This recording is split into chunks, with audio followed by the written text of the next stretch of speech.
Told us on camera 2 years ago he likes to kill, and now it appears he's done it again. A man serving a no parole sentence for torturing and killing a Bakersfield woman back in 2011 is now suspected of murdering his cellmate. 17's Amber Frias is joining us now with the latest on the investigation at Corcoran State Prison. Amber? Jaime Osuna was locked in solitary confinement after his cellmate, 44-year-old Luis Romero, was found dead Saturday morning. And just a few hours ago, we confirmed that Osuna has been transferred out of Corcoran State Prison to a prison mental hospital. 31-year-old Jaime Osuna, covered in tattoos, including one of a cynic Joker smile, known for his reprehensible behavior toward his victim's family, is once again a murder suspect. In such a tragic way. Around 7:30 Saturday morning, 44-year-old Luis Romero, who shared a cell with Osuna, was found dead. According to officials, Osuna is the prime suspect. Osuna is serving a life sentence for torturing and killing Yvette Peña at the El Morocco Motel on Union Avenue in 2011. It was a shocking and particularly brutal murder. 17's Olivia Lavois interviewed Osuna 2 years ago, a few days before he was convicted. He admitted to us on camera then that he killed the woman simply because he had the opportunity. I met her like one time, then I came back the next night and I seen opportunity. No one's there. You know, the Morocco Motel is, they got a lot of parolees right there. That parole there's a lot of people who do drugs. So if they're screaming and yelling and stuff like that, no one's gonna call the cops. No one's gonna intervene. His victim's body was left in the motel room, knives and a pair of scissors sticking out of her back.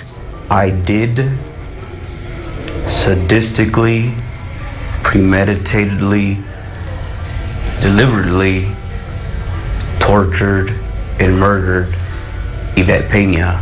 During the interview, Osuna admitted he had cruel intentions as a child. This wasn't the first time in my life that I've committed these heinous acts. Since I was a kid, 8, 9 years old, I've killed animals. My mom would go to the store, I'll put the cat in the freezer for 15 minutes, let it out, put it in the oven, let it out, you know, stuff like that. Osuna described murdering 2 other people, beginning at the age of 13. The torture and all that, it's more of a trying to get a rush. It's a rush. It's an addiction. It's a drug. I would rather do that than do drugs. I'd rather do that than have sex. Now Osuna is once again a murder suspect, fulfilling the promise he made 2 years ago. A warning he wouldn't stop killing. I don't have no sympathy. I'm sadistic. I really don't care. I'll do it and I'll do it again over and over and over. Osuna's cellmate Luis Romero was serving a life with parole sentence after being convicted in Los Angeles County for second-degree murder in 1992. We have a lot of questions for the Department of Corrections and Rehabilitation, but they aren't answering. We wanted to know why a man who brags that he likes to kill is assigned a cellmate. We also wanted to know how well Osuna was supervised and whether he used a weapon. So far, prison officials have refused to answer our questions. We will continue to keep you updated as more details become available. Amber Frias, 17 News.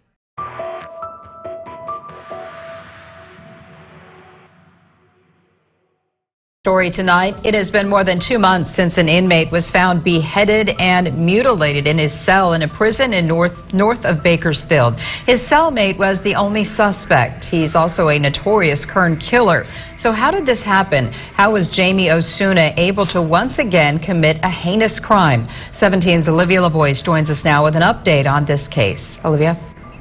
Well, Tammy, Osuna's own loved ones say he should have never had a cellmate, and they say prison officials knew that, which is why he never before had a cellmate until he was locked in a cell with Luis Romero, the man he decapitated. Tonight, Osuna's own family is looking for answers from CDCR as to why, after many years of being forbidden to have contact with anyone, they gave Osuna a cellmate. CDCR is still not disclosing anything. If you look back on the last 8 years of Jaime Osuna's life, his mother says he spent it in solitude. She says since he was arrested in 2011 for the murder of Yvette Peña, a woman he described as an acquaintance, he's been housed in a single cell, not allowed to have contact visits with anyone, even her. All visits had to take place through glass. His mother says once he was sent from jail to prison in 2017, he was in a cell alone 23 hours a day with 1 hour of recreation, also alone. We've been asking for months why Osuna was put in a cell with Luis Romero and if Osuna ever had a cellmate prior to Romero. Additionally, we want to know how long Romero was in the cell with Osuna before he was murdered, and how long was Osuna left unattended before Romero's mutilated body was discovered. We were given the same answers today that we were then. That information is exempt from public disclosure. Documents obtained by 17 News show 6 separate incidents where Osuna was disciplined by Lerdo jail officials before he was sent to prison. The documents say he was housed alone and considered, quote, a high-risk inmate. They show he was forbidden from having any contact with other inmates. Reports also show Osuna was caught having a makeshift weapon multiple times while at Kern's Lerdo facility, awaiting to stand trial for the murder of Yvette Pena.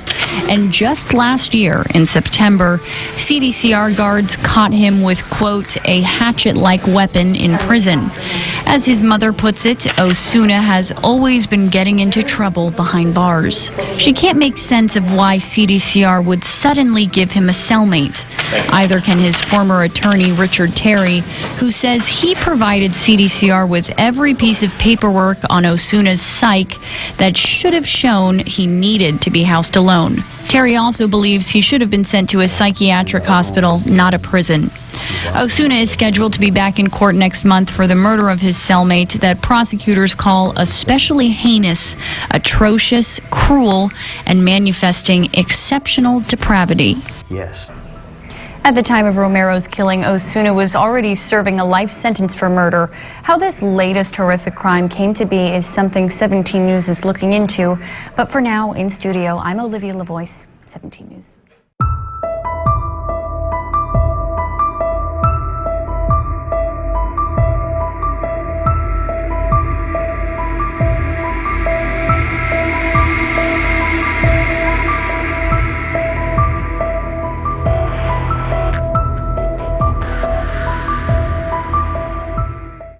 We are back now with your 17 Court Watch. Convicted killer Jaime Osuna won't be getting photos that show the aftermath of the second murder he is accused of. Today, a hearing was held on a request Osuna made to have the crime scene photos from the slaying of his cellmate, Luis Romero. Osuna allegedly tortured Romero and cut his head off in their cell. The judge rejected Osuna's request, pointing out he already can view the photos from his defense team. Osuna wanted to keep the photos personally in his cell. In December, psychiatrists who examined Osuna's medical history will testify on whether he is mentally competent to stand trial. He's already serving a life sentence for killing Yvette Pena in Bakersfield 9 years ago.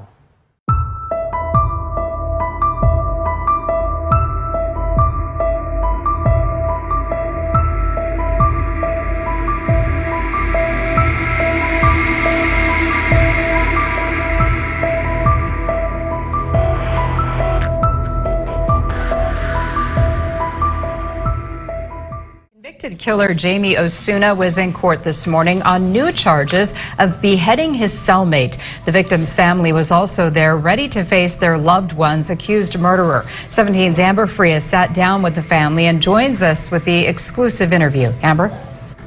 This is the second time we've seen Jaime Osuna in court following the murder of his cellmate. During his arraignment in April, he appeared frail and kept his head down. Today, he came in demonstrating a more relaxed attitude. He rocked back and forth in his chair, smiled, and looked around to see who was present frequently. This was also the first time his latest alleged victim's family saw him in person. They told me seeing him today made them angry and frustrated. Dora Garcia drove over 200 miles to face the man accused of brutally murdering her brother. We're here because, for us, Luis, his family, he's more than just another prisoner, another victim of Osuna.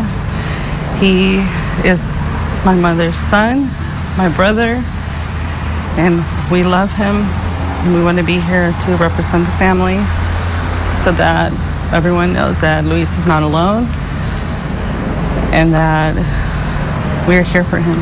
Prison guards locked up 44-year-old Luis Romero with 31-year-old Jaime Osuna together. Early March 9th, guards found Romero decapitated in his cell. Romero was serving a second-degree murder conviction from 1993. My brother had been there for many years, and he was eligible for parole soon. And my mother and my sister and I always hoped to see him once back home, but you know that hope is dead. Prosecutors confirm Romero also suffered other dismemberment, including the removal of his lung and eyes, details that weren't immediately shared with the family. There was 2 phone calls. The first one was when they just basically they let us know that, you know, Luis had passed, and they informed us of, you know, how to recover his body. And then the second phone call was to ask for a money order that they wanted for us to recover his belongings.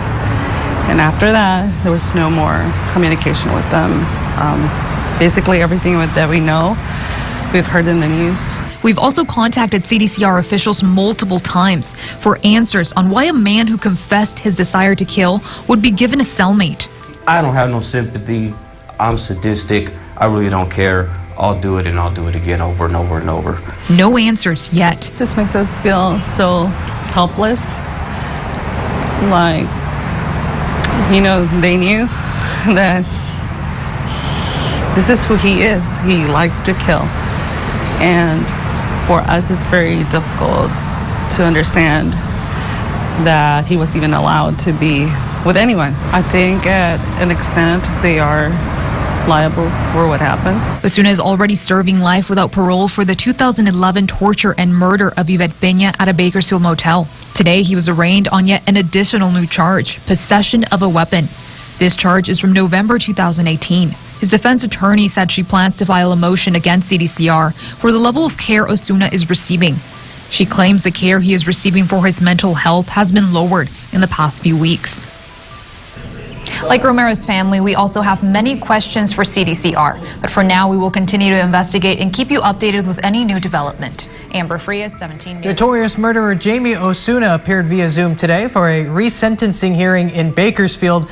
1 year was shaved off his prison term. He's now serving life without parole, plus 7 years to life, plus 20 years for the torture slaying of Yvette Peña more than a decade ago. He's also facing a murder charge in Kings County for the 2019 death of his cellmate, who was decapitated at Corcoran State Prison. Prosecutors have not yet announced whether they'll seek the death penalty in that case. More than a dozen friends and family members of Peña attended the hearing, many wearing shirts featuring her photo and the words "In Memory and Justice." Tanya Perez, a friend of Peña's, says Osuna continues to haunt them. Makes your stomach turn just to even see his face, just to think that that's the last image that Yvette had in her mind. That's the last person that she had to see was his face. Friends and family of Peña say the only sentence Osuna deserves is death. What's up, you guys? Welcome back. Another episode of Greenlit Gang TV. Today we're going to be jumping into it with a gentleman by the name of Jaime Osuna. Jaime Osuna, however you want to pronounce it. The man with 1,000 faces. The Joker face, the Joker smile, a couple different names. Very, very interesting case. A very, very interesting person. The tattoos definitely add to that mystique. I remember when his mugshot started going viral. It picked up steam because of the mugshot, because of the ink on his face. And then you found out the details of his crimes, and it just made you go down that rabbit hole. So, Jaime Osuna, born March 7th, 1988. He's currently about 35 years old. Renowned Satanist, renowned killer, proud of it, proud of his crimes. You see some of the quotes there. He doesn't let society dictate what he chooses to do or the crimes he chooses to commit, and he's proud of it. He's only about 5'8", under 180 pounds, but guy packs a punch. Born and raised in a poor part of Bakersfield, California. Has one sibling. Basically, his parents, Michelle and Jeff, I didn't find a lot of information on them. Said they got divorced when Jaime was pretty young. I think he was only like 1 or 2 years old. Mother raised him, grew up very poor.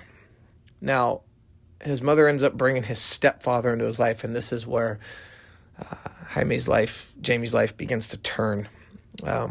Jamie talks about being the victim of abuse, psychological and physical abuse, being tied to a tree and whipped. His uncle, he even talks about how his uncle threw a brick at him. So basically, violence was a part of his childhood. I took the time, I read a study by the National Institute of Justice that talks about being predisposed to violent acts as a child and what that relates to when you become an adult. And basically shows that children being abused as a child and being introduced to violence at a young age were 59% more likely to be arrested as a juvenile, 28% more likely to be arrested as an adult, and 30% more likely to commit violent acts. That is no small sample size. That is no small coincidence. Not giving a excuse or a reason as to why he did what he did. Plenty of people, plenty of children, plenty of adults, when they were growing up, were exposed or abused or neglected, and they did not go on to commit vicious murders. But it does give you an insight, because a lot of times with these cases, we want to know the why. We want to try to understand, especially when someone like this, who's just so blunt and out there, doesn't seem to have any remorse, doesn't seem to have any, not really a care in the world, smiles all the way through it. So believe it or not, he is married, or was married, to a Jane Osuna, who he met at a party in 2008. It says a couple years later he married her at his grandmother's house in her backyard, had a little ceremony. They do have one child together. I think I got a picture up there with the little one. So at some point, he was trying to have some sort of normalcy. You can see the love of ink, though, early on, even in the picture where he's holding his baby. That face is beginning to get tattooed. The body's beginning to get tattooed. But hey, tattoos are, in my opinion, cool. Nothing wrong with that. Obviously, when you start going up to the face and stuff, you start getting looked at differently. Maybe finding a job is a little bit harder. Nowadays, not so much. You see a lot of them, but even in those early 2010s, you weren't seeing a lot of that. So, said in his youth, he was being abused. Stepdad was, uncle, whoever it was. His mom wasn't around much, neglecting him. What did he turn to? Gangs, drugs, violence. Joined local gangs, began using meth at a young age. By the age of 15, he had already been arrested for assault with a deadly weapon, picked up other charges, including battery, drug possession, assault, like more assaults with weapons. And then after his marriage, so he was married, met her in 2008, married a couple years later. Before the major crimes take place, he was actually arrested for beating on his wife, did 9 months in prison on that charge. Talks about in interviews, a life of crime, and basically all he knew. All he was born around, all he came up doing. But Jaime Osuna had an opportunity to make a change. He had an opportunity when he got married, when he had, his first child, to make a change, and he chose not to. Continued the gang life, continued the drug life. It does say, and one thing I read, that he suffers from borderline personality disorder, which I don't know when he got diagnosed with it. Probably after the first or second murder were committed. They really sent psychologists in there to try to understand his mind, his brain, and by talking to him, they were able to figure that out. So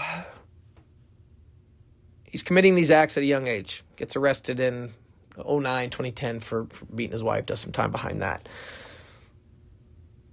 It all kind of culminates in 2011. He's at the El Morocco Hotel, and on November 13th, 2011, police were called to the hotel. They found the body of Yvette Pena, a mother of 6, who she had met Jaime Osuna at that hotel. She'd been down on her luck, struggling with a lot of different issues. I don't want to speak to exactly what those issues were. You can kind of take a guess, but I don't want to say the wrong thing out of respect for her. It just said she was struggling. She had a lot of issues. She met Jaime Osuna there, and it would turn out that's the last person she wanted to meet. When the police went in, she hadn't just been killed. She'd been tortured. Blunt force trauma. sharp force injuries, stabbings, I imagine, and asphyxia, which is like strangulation, choked. She was brutally murdered, and it was horrible. 5 days later, an apartment was surrounded, and Osuna was arrested. Initially, he pled not guilty, and he maintained that for some years. In the legal system, especially in certain states with high population, high crime, it takes forever to go through the legal system, and California is definitely a good example of that. At first, he had maintained his innocence, and finally, all the way in 2017, he does an interview with, it's called La Voice, and he had, you got to understand, during this interview, he'd been pleading not guilty for all of these years. There was no indication that during this interview anything else was going to be different. It was just going to be asked the same questions. I imagine the reporter did not expect the answers that she got. Basically, Jaime Osuna admits to killing her. He just comes out and says, yep, I did it. I enjoyed it. I tortured her. I will do it again. And the reason he did this, and studying this and talking to certain people, county jail sucks. Prison sucks as well, but county jail really sucks. And he'd done a lot of time in that county jail, and he basically said, screw it, let's get this over with. I don't want to drag this out any longer. I want to plead guilty and just go to prison and begin my sentence. So May 14th, 2017, he was sentenced to life without parole. And the hearing went about how you would expect it to go with a guy like Jaime Osuna. He mocked her family, laughing, rolling his eyes the entire time. Gave the judge a thumbs up when he was sentenced to life. And there's some pictures I put up here for you to see some of his reactions in the courtroom during that sentencing. Just not a very, very good guy, to be acting like that. So gets up to Corcoran State Prison, or was in Kern Valley, whatever, then ends up at Corcoran. Wasn't given a cellmate for the longest time because of his violent tendencies, because of the comments that he made saying, I'll kill again, I enjoy it. There were some obvious signs, some of his writing, some of his letters that he'd written, his provocation for violence, his expressions about Satanism and all that. It was clear that given the opportunity again, Jaime Osuna would kill. But Luis Romero, a guy that had served almost 2 decades for the murder of a woman when he was a teenager, was actually coming up for parole soon. He'd served quite a bit of time. He was 44 years old at the time. He gets celled up with Jaime Osuna. And on March 9th, 2019, Corcoran guards doing a count, doing a check, and they get to Osuna's cell, and I'm sure they do a double take. Laying in there, beheaded, is Luis Romero.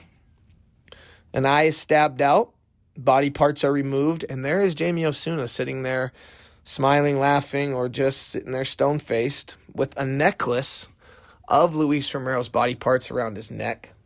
And written in blood on the cell wall were the words, ha, ha, ha, and the man with 1,000 faces. That just gives you chills a little bit.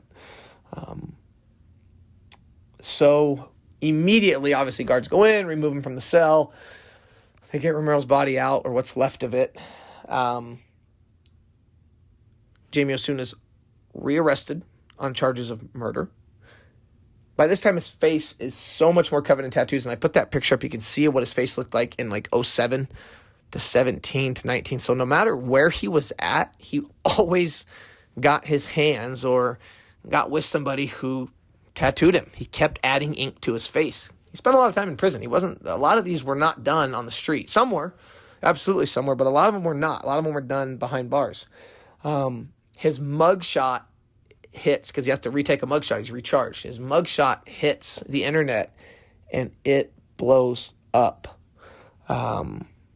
Prison officials called it one of the worst scenes, one of the worst crimes they'd ever seen. I'm sure when you work in a prison like that, you see a lot of it. You do see murders, you see beatings, you see SAs, you see a lot of bad things, a lot of mistreatment of people, and it's a whole different world in there. There's different rules, and But they said that was one of the most grisly things they had ever seen. So, goes to court for that, makes its rounds on the news again. How was he given a cell? And obviously the tattoos add to this, right? This guy literally looks like a monster. He just does. I don't care. I never judge. I don't care about tattoos. I like tattoos. I have a lot of them myself. But you put a face up like that, you pair it with his initial crime of Yvette Pena, then you put this murder up of Luis Romero, and then you put out the details, and you get an explosive story and a lot of interest from the general population and from people that otherwise wouldn't be interested in these stories. So what does that do? That casts a really bit wide net, and it really narrows the focus, because what happens when stuff like this happens, you have to remember who's responsible. So Luis Romero's family, his mom actually, sues the CDC, the California Department of Corrections. An investigation is done into how this happened. How did he manage to kill this guy, behead him, do all these different things right on the cell wall, and he was never discovered till the next day or however much time had passed. So it comes out that the first two guards that were supposed to be doing the counts lied about doing the counts. The third and fourth guards that were watching the first two guards do the counts lied about seeing those first two guards doing the counts. So they lied about the lie, right? They said, yep, we saw him do the counts. They never did see him do the counts, and the first two guards lied about the fact that they did them. They never actually did them. Even the internal affairs investigation was lackluster, was substandard. It talks about how key witnesses were interviewed way after the fact. Basically what it came down to is they were protecting their own. Settlements ended up getting reached, which greatly diminished the disciplinary actions taken on these officers. One of the officers, the first guard, lied in his internals affair interview, not just his preliminary statement where they all lied. He lied in like an official interview where I believe you could get criminally charged for that. But not a lot happened. Because of this. Like I said, Romero's mother sued. Luis Romero, he obviously committed a horrible act when he was a teenager, but man, the guy had done 20 plus years. He was a kid technically when that first crime was committed. In my opinion, the man had done his time. He was due for parole soon, 44 years old. That's a perfect time to get out and start a new life. And, I feel bad for him. I feel bad for his family. I feel bad for Yvette Pena and her family. Whatever she was doing, whatever she was going through, whatever she was struggling with, nobody deserves to get treated like that. Nobody just deserves to go out like that. And Jaime Osuna, in my opinion, is pretty much right where he belongs. He has a kid, has a wife, but he talks about he very bluntly chose this path in his actions. So he's given life without parole, an additional 20 years for this, an additional 7 years for that. So he's, especially with how famous his case is, I would bet you he's probably never going to get out. Life without parole doesn't always mean you're never getting out. It means you have to do a lot of time, but eventually a lot of individuals do get out. In this case, I would bet you Jaime Osuna is going to die behind bars. So anyway, there it is. Story of a man with 1,000 faces, Jaime Osuna. Let me know what you guys think in the comments below. Please like and subscribe. Until next time, I'll see you again.